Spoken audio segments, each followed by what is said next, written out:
30 years ago when I wrote The Belarus Secret, the Justice Department and other agencies censored the heck out of it. And now, 30 years later, I'm free to write about it. And they've sort of walked into their own trap. They wouldn't have censored this stuff out of my book 30 years ago unless it was true. And now they can't deny it. It's funny, my book came out on Veterans Day in November, and 3 days later the Justice Department leaked a 600-page report to the New York Times,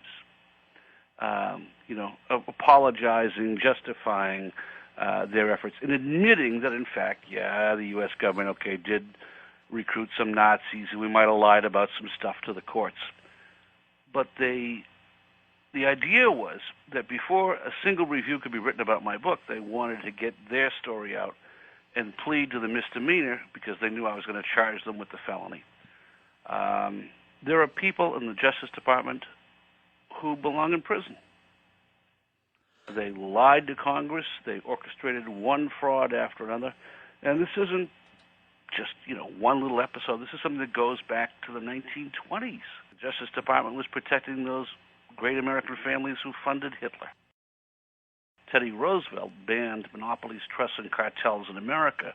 The Webb-Pomerene Act of 1918 allowed American corporations, the robber barons of Wall Street, to set up monopolies, trusts, and cartels overseas.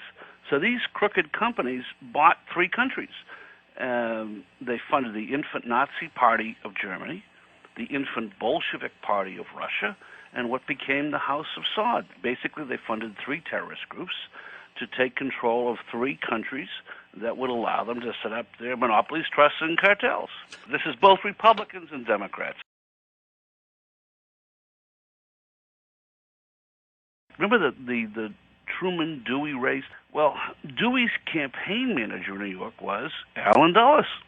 And Dulles had been promised by Dewey as soon as he won, Dulles would head up a new agency to be called the CIA. Dulles had already started hiring his buddies. Dulles' idea was to cover up his clients' Nazi investments under a shroud of national security. Big problem when Truman got reelected. So for a while we actually had two CIAs, one that worked for the President Truman and the Democratic Party, and the other called the Office of Policy Coordination, OPC, that worked for the Republicans and Allen Dulles. And for 4 years we had two CIAs in America, one that hunted Nazis, one that recruited them. And things got worse when Eisenhower was elected, because Eisenhower put the Dulles brothers in charge of everything. One brother became head of CIA, the other became head of the State Department. And they just turned the faucet and let the Nazi war criminals come into America by the droves. Now, the worst thing they did was to bring in the Arab Nazis. And boy, there's a scandal and a half. My first boss at this new Nazi hunting unit that President Carter set up was a guy who had been one of the bankers prosecutors at Nuremberg. His name was Walter Rockler. He's now passed away. But Walter told me that the Nuremberg trials were fixed, that something had gone on. And so my secret assignment from him was to find out what had happened, who had fixed the Nuremberg trials, and why. And, what I found out was this whole history of, the Wall Street robber barons and how they got involved. So it was, I wore two hats. Officially, I was investigating Belarusian Nazis in America, but they were just a case study and a cover-up for my real job, which is to find out, how the American investors got their money into Nazi Germany and got it out again. What Roosevelt wanted to do was to use the bankers' trial to have the German bankers point the fingers at their American partners. And then that would cause a public outcry, and Roosevelt could put the American robber barons on trial for aiding the Nazis for treason. Giving aid and comfort to the enemy in time of war is treason. And Roosevelt had more than the two witnesses the Constitution required. He had hundreds of witnesses. In fact, there were 150 Americans who had worked inside the Third Reich all during the war on behalf of American companies. And Dulles had to hide them. So they set up a special prison camp called Ashcan Dustbin after the war, and they hid the Americans, traitors who worked for the American companies, in that camp. And eventually the Justice Department quietly released them all and brought them home. Not a single American was ever tried for treason for helping Hitler before, during, and after the war when they smuggled the Nazi money in. And I think part of it was the Dulles brothers designed an uncentralized intelligence system for America after World War II, so no one could ever put all the pieces together to indict their clients for their financial collaboration with the Nazis or the Bolsheviks. And we actually had 22 different American intelligence agencies after World War II. And the Dulles brothers invented stovepiping. You couldn't just call the guy in the agency next to you. You had to send it all the way up your chain of command to your boss, and he would send it over to the top of their agency and would work all its way down. So there was lots of opportunities to make sure that investigations got killed. So that's what stovepiping was intended to do, was to prevent the sharing of intelligence. Well, they discovered that many of the Nazis had been assigned to prosecute were on the CIA payroll.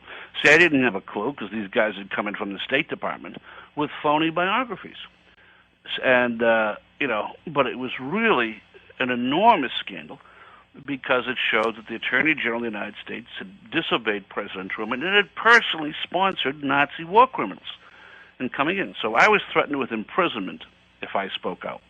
So the way around that was congressional hearings.